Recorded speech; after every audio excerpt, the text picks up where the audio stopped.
తో మెస్సీని కలవడానికి వస్తున్నారు. చూస్తున్నాం మనం స్క్రీన్ మీద షారుఖ్ ఖాన్ తనయుడు కూడా మెస్సీని కలవడం మనం చూస్తున్నాము. ఇప్పుడు వాళ్ళు గేమ్ ఆడడానికి వెళ్తున్నారు. సో ఈ గేమ్ కి సంబంధించిన అరేంజ్మెంట్స్ కూడా ఇప్పటివరకు పూర్తి చేయడం జరిగింది. ఈ ఈవెంట్ కి షారుఖ్ ఖాన్ రావడం జరిగింది అండ్ మమతా బెనర్జీ కూడా కలవబోతున్నారు మెస్సీని. సో చూడాలి ఈ గేమ్ ని ఎలా ఆడబోతున్నారు, ఏ విధంగా ఆడబోతున్నారు. చూస్తున్న మనం స్క్రీన్ మీద షారుఖ్ ఖాన్ తన చిన్న కొడుకుతో రావడం జరిగింది అండ్ మెస్సీని కలవడం జరిగింది.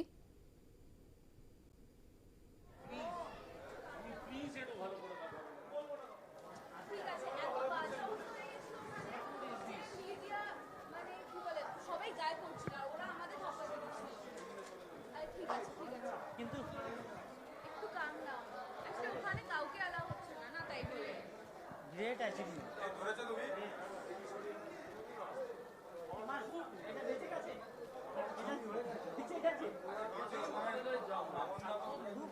আসতে খুব ভালো জিনিস হয়েছে। ফটো কি শুধু উঠানেই পাই দিলি Shahrukh Khan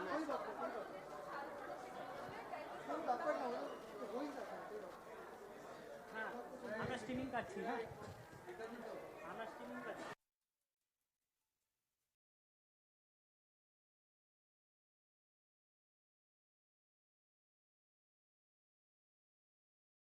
Because the great Lionel Messi has arrived. A great moment, a history being created today. Yes, ఇదే అంశానికి సంబంధించి డిస్కస్ చేయడానికి we do have sports analyst Sudheer with us. Sudheer garu నమస్తే అండి. So finally Messi has arrived అని చెప్పొచ్చు. ఇండియాకు వచ్చేసారు. Now he's in Kolkata. So మరి అంటే ఇప్పుడు చూసాం, ఇప్పటి వరకు అయితే ఆయన విగ్రహాన్ని ఆయనే ఆవిష్కరించుకున్నారు, ఇనాగ్రేట్ చేసుకున్నారు అండ్ షారుఖ్ ఖాన్ కూడా మెస్సీని కలవడం మనం చూస్తున్నాము. So how should we consider ఇలాంటి పరిణామాలు చూస్తుంటే ఇండియాకి ఎలాంటి బెనిఫిట్స్, ఇండియా మీద ఎలాంటి ఇంపాక్ట్స్ పడే అవకాశాలు ఉంది? మీ ఒపీనియన్ ఏంటి దీని మీద? ఒకటి మన అందరికీ తెలుసు, Messi household name in the world sport డౌటే లేదు. ఒక వండర్ఫుల్ ఫుట్బాలర్ గా అతనికి ఎంత పేరు ఉందో మనం చర్చించే అవసరమే లేదు. ఎన్నో టైటిల్స్ గెలిచాడు. తన లీగ్స్ ఆడా గానీ, లా లీగ్ లో ఆడా గానీ, లేకుంటే కోపా అమెరికాలో ఆడా గానీ, లేకుంటే కంట్రీకి ఆడా గానీ, అతని పేరు సంపాదించుకున్నట్టుగా ఎవరు కూడా సంపాదించుకోలేకపోయారు మోడర్న్ ఫుట్బాలర్స్ లో. రొనాల్డో అఫ్ కోర్స్ ఈక్వల్ గా టాలెంటెడ్ ప్లేయర్ అయినా కానీ రొనాల్డోకు అతనుకున్నటువంటి టైటిల్స్ లేవు. అతని రాక అనేది it's a good news, no doubt about it. But అతని రాకతోటి ఫుట్బాల్ ఇండియాలో ఎంత బెనిఫిట్ అవుతున్నది అనేది మనం కొంచెం సీరియస్ గా ఆలోచించాలి శివాని. ఎందుకంటే ఇప్పుడు చూడండి, అసలు యాక్చువల్ గా ఇండియాలో ఐఎస్ఎల్ అని ఒక టోర్నమెంట్ స్టార్ట్ చేశారు. ఆ టోర్నమెంట్ రియల్ గా చెప్పాలంటే ఒక వర్స్ట్ పొజిషన్ లో ఉంది. ఇప్పుడు స్పాన్సర్స్ లేక స్ట్రగుల్ అవుతున్నటువంటి రోజులు రియల్ గా చెప్పాలంటే. మిడ్ డిసెంబర్ లో ఉన్నారు. ఇప్పటి వరకు ఇంకా బ్రాడ్కాస్టర్స్ ఎవరు, స్పాన్సర్స్ ఎవరు అన్నటువంటి ఒక సిచ్యువేషన్ ఏర్పడింది. మరి మెస్సీ రావడం అనేది అది ఒక పొలిటికల్ స్టంటా, లేకుంటే ఫుట్బాల్ ని ఎంకరేజ్ చేసేందుకు, ఫుట్బాల్ ప్లేయర్స్ కి ఏమైనా ఎంకరేజ్ చేసేందుకు వస్తున్నారా? దట్స్ మనం పక్కకు పెట్టాలి. అతని రాక అనేది of course it's always a good thing. ఎందుకంటే ఒక గ్రేటెస్ట్ ఫుట్బాలర్ వస్తున్నారంటే మనం అందరం హ్యాపీగా ఉండాలి. ఎందుకంటే 14 years తర్వాత మళ్ళీ ఇండియాకి రావడం, కోల్కతా తోటి అతనికి మంచి సంబంధం ఉంది. లాస్ట్ టైం వచ్చినప్పుడు అక్కడనే ఇంటర్నేషనల్ మ్యాచ్ కూడా ఆడాడు. ఆ తర్వాత ఫ్రెండ్లీ మ్యాచ్ అనుకోండి అఫ్ కోర్స్. అండ్ మళ్ళీ 14 సంవత్సరాల తర్వాత వస్తున్నాడు. ఈ రోజు హైదరాబాద్ లో మనందరికీ తెలుసు. దాన్ని ఎలా చూస్తామో నాకు అర్థం కావట్లేదు. Because CM is also going to be involved in that match actually.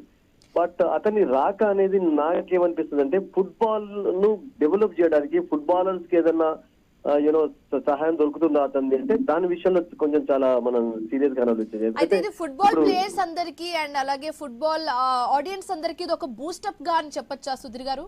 I don't think so. Football players కి ఎలా బూస్టప్ అవుతుంది? ఇప్పుడు ఫుట్బాల్ ప్లేయర్స్ తోటి మీరు అన్నట్టుగా ఒక ఫర్ ఎగ్జాంపుల్ మెస్సీ ఒక 1 week టూర్ లో ఉన్నాడు.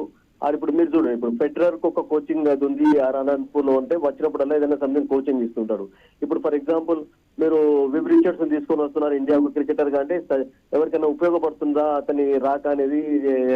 ఓన్లీ జస్ట్ పొలిటికల్ గా వాళ్ళని వీళ్ళని కలిసేందుకు వస్తున్నారా అనేది మీరు ఆలోచించినట్లయితే is only going to meet chief minister. ఇది చీఫ్ మినిస్టర్ తో మ్యాచ్ ఆడతాడు. తర్వాత ముంబైలో రేపు అదే జరుగుతుంది, చీఫ్ మినిస్టర్ కలుస్తాడు. కోల్కతాలో మళ్ళీ అదే జరుగుతుంది. అండ్ ఆ తర్వాత ప్రధానమంత్రి నరేంద్ర మోదీని కలుస్తారు. అతడు రావడం అనేది great news actually. We all should be happy because ఒక లెజెండ్ వస్తున్నాడంటే ప్రపంచంలో ఇప్పుడు మనం ఇంతకుముందు చెప్పుకున్నట్టుగా ఒక హౌస్ హోల్డ్ నేమ్ స్పోర్ట్స్ లో రొనాల్డో, మెస్సీ, నేమార్, ఇప్పుడు ఎంబాపే వీళ్ళందరూ కూడా టాప్ స్టార్స్ యాక్చువల్లీ. సో వాళ్ళు ఎవరు వచ్చా కానీ అఫ్ కోర్స్ ఇన్స్పైర్ అవుతారు, కాదని కాదు. బట్ వాళ్ళ ఇన్స్పిరేషన్ ఫుట్బాల్ ను డెవలప్ చేయడానికి ఎంత అవుతుందని మీరు ఆ విషయంలో ఆలోచించినట్లయితే శివాని ఈ ట్రిప్ లో మాత్రం నేను అనుకుంటే సరిపోయింది. ఎందుకంటే ఇప్పుడు హైదరాబాద్ లో 7x7 అతడు ఎంత టైం స్పెండ్ చేయబోతున్నాడు, 10 minutes మాత్రమే ఉంటాడు ఇన్ ద గ్రౌండ్. ఓకేనా, ఆ 10 minutes సీఎం ఒక వైపు ఇతను ఒక వైపు కలిసి ఆడతారు. సో ఫుట్బాలర్స్ ఆ తర్వాత చిన్న క్లినిక్ పెడుతున్నాడు, అండర్ ప్రివిలేజ్ వాళ్ళ కొరకు క్లినిక్ పెడుతున్నాడు. దట్స్ గుడ్ థింగ్ యాక్చువల్లీ, మనం దాన్ని యాక్సెప్ట్ చేయాలి. బట్ ఇండియన్ ఫుట్బాల్ కు అతని యొక్క బెనిఫిట్ ఎంత ఉందనే విషయం ఆలోచించినట్లయితే ఈవెన్ ఛత్రి కూడా స్వయంగా అతను చెప్పాడు. ఇప్పుడు Chhetri we all know that you know is the 4th highest goal scorer in the world. మీకు నెమార్ క్రిస్టియానో రొనాల్డో తర్వాత అదేల్ అండ్ మెస్సీ తర్వాత అతడే 100 goals స్కోర్ చేయకపోయినా 95-96 goals ఇంటర్నేషనల్ గోల్స్ ఉన్నాయి. అతడు కూడా అసలు యాక్చువల్ గా కలవడానికి ఇష్టపడలేదంటే జస్ట్ అతను ఒప్పుకోవాలి. బికాస్ యూనో ఒక స్టార్ వస్తున్నాడు, ఒక లెజెండరీ అంటే ఎలాంటి బెనిఫిట్ ఉందో పక్కన పెట్టేస్తే సుధీర్ గారు, ఇప్పుడు మెస్సీ ఇండియాకి రావడం అనేది ప్రపంచం అంతా ఇటువైపు చూస్తున్నట్టే కదండి. దట్స్ ఓకే, అది ఏం లాభం దీంతో ప్రపంచం అంతటా ఫర్ ఎగ్జాంపుల్ ఈ న్యూస్ పోతే ఏం లాభం చెప్పండి, ఇండియన్స్ బెనిఫిట్ అవుతున్నారు. అలా అనుకుంటే ఇంకా వేరే దేశాలతో మనం ఆడడానికి కూడా ఉండదు కదండి. మీరు ఒక విషయం వినండి శివాని, అతన్ని రాక అనేది ఫుట్బాలర్స్ కి ఎంత బెనిఫిట్ అవుతుంది అనేది మీరు ఆలోచించండి అసలు. Okay, so okay, footballer statue గురించి మాట్లాడదాం సుధీర్ గారు, స్టాచ్యూ గురించి మాట్లాడదాము. అంటే ఇది వరకు అయితే ఒక నేత స్టాచ్యూనో లేకపోతే చాలా స్టాచ్యూస్ చూసాము, నేత స్టాచ్యూ కూడా చూసాము. కానీ ఇప్పుడు అంటే ఒక ఫుట్బాలర్ స్టాచ్యూ, అది కూడా 70 అడుగుల ఫుట్బాలర్ స్టాచ్యూని మనం ఇప్పుడు చూస్తున్నాం. సో దీని గురించి మీ ఒపీనియన్ ఏంటి? అతను నో డౌట్ అతనికి ఉన్నటువంటి పేరు యూనో మన ఇప్పుడు ఫర్ ఎగ్జాంపుల్ ఇప్పుడు ప్రపంచంలో ఫుట్బాల్ ఉన్నటువంటి క్రేజ్ ఎటువంటిదో మనందరికి ద మోస్ట్ లవ్డ్ స్పోర్ట్ అండి. 200+ కంట్రీస్ ఆడతాయి. అండ్ ఇప్పుడు నెక్స్ట్ జరిగే ఫిఫా వరల్డ్ కప్ లో కూడా 48 కంట్రీస్ ఆడబోతున్నాయి. 32 నుండి 48 చేశారంటే దాని పాపులారిటీ పెరుగుతూ వచ్చింది. 1938 లో స్టార్ట్ అయినటువంటి ఫిఫా వరల్డ్ కప్ ఎలా ఎదుగుతూ వచ్చిందో మనం చూస్తూనే ఉన్నాం. అండ్ అప్పటి నుండి కూడా స్టార్స్ అని చూస్తూ ఉన్నాం. ఫస్ట్ ఫుట్బాలర్ ఎవరు అంటారే అందరికి తెలిసే, అందరికి నోట్లో వచ్చే పేరు ఎవరిదంటే పేలేదో వస్తుంది. ఆ తర్వాత మరడోనా, తర్వాత బెకెమ్, తర్వాత ఇప్పుడు ఉన్నటువంటి జనరేషన్ లో క్రిస్టియానో రొనాల్డో, మెస్సీ, నేమార్, తర్వాత ఎంబాపే, వీళ్ళందరూ ఉన్నారు. యమాల్ లాంటి ప్లేయర్ యంగ్స్టర్స్ కూడా ఉన్నారు. సో వాళ్ళ రాక అనేది చాలా important thing actually. We all should be very happy because మనం యూనో దాన్ని డెఫినెట్లీ ఒక రెడ్ కార్పెట్ వెల్కమ్ ఎక్కడైనా ఉంటుంది అతనికి. అతను ఒక స్టార్ ఇమేజ్ ఉన్నటువంటి ఒక రోల్ మోడల్, ఒక ఫుట్బాలర్ కి కాకుండా కూడా మిగతా స్పోర్ట్స్ పర్సన్ అందరికీ కూడా రోల్ మోడల్ కనుక అతనికి ఉన్నటువంటి క్వాలిటీస్ నేను అనుకుంటాను చాలా తక్కువ మందికి ఉంటాయి. ఒక గ్రేటెస్ట్ ఫుట్బాలర్ గా ఇప్పుడు అతనికి పేరు ఉంది కనుక we all should be very happy, అందులో డౌట్ లేదు. బట్ అడిగిన క్వశ్చన్ ఫస్ట్ ఏమన్నారంటే how is it going to benefit Indians అన్నారు. So that is the reason I answered like that you know. ఎలా బెనిఫిట్ అవుతుంది మీరే చెప్పండి. ఏ ఫుట్బాలర్ ఒక 10 రోజులు ఇక్కడ ఉండి కోచింగ్ క్యాంప్స్ పెడుతున్నాడా చెప్పండి? లేదు లేదు, అందుకే మీరు చెప్తారని మిమ్మల్ని జాయిన్ చేయించేసామండి. మీరు చెప్పండి శివాని గారు, 10 లక్షల నుంచి ఒక ఫోటో మీరు దిగలేస్తారా? మీ నుంచి అవుతుందా, నా నుంచి అవుతుందా? నా opinion it has nothing to do with my opinion. మీ ఒపీనియన్ ఏంటో చెప్పడానికి we have asked you to talk about this. So Sudheer garu మాట్లాడదాము. ఇప్పుడు ఎలాగో మెస్సీ గురించి మాట్లాడుతున్నాం కాబట్టి మనం ఫుట్బాల్ గురించి కూడా మాట్లాడాల్సి వస్తుంది. ఫుట్బాల్ మ్యాచ్ అంటే ఫుట్బాల్ ఫ్యూచర్ ఏ విధంగా ఉండబోతుంది అంటే ఇది వరకు మనం క్రికెట్ ని ఎక్కువగా మీకు శివాని హైదరాబాద్ కున్న చరిత్ర ఫుట్బాల్ లో ఎవరికి లేదు. 1956-60 ఒలింపిక్స్ లో 5 ఒలింపిక్స్ గేమ్స్ ఉన్నారు హైదరాబాద్ గారు. అంటే క్రికెట్ కి కబడ్డీకి ఉన్న ఇంపార్టెన్స్ ఫ్యూచర్ లో ఫుట్బాల్ కి వచ్చే ఛాన్స్ ఉందా? ఐ డోంట్ థింక్ అది ఇప్పుడు ఇండియా ఇప్పుడు 48 కంట్రీస్ లోనే ఇంక్లూడ్ కాలేదు. 48 కంట్రీలు ఇప్పుడు ఫీఫా నెక్స్ట్ వరల్డ్ కప్ లో ఆడబోతున్నాయి. అందులో ఇండియా లేదు అంటే జస్ట్ ఇమాజిన్ చేయండి. సాడ్ యాక్చువల్లీ ఎటువంటి డెవలప్మెంట్ ఉందండి ఫుట్బాల్ అసలు యాక్చువల్ గా ఎవరు లెక్క చేయటం లేదు. అంత బ్యూటిఫుల్ స్పోర్ట్ ఓన్లీ కోల్కతాకే పరిమితం అవుతుంది, గోవాకి పరిమితం అవుతుంది, కేరళకు పరిమితం అవుతుంది. హైదరాబాద్ లో బ్యూటిఫుల్ గా కండిషన్స్ ఉన్నట్టు ఫుట్బాల్ నాశనం అయిపోయింది.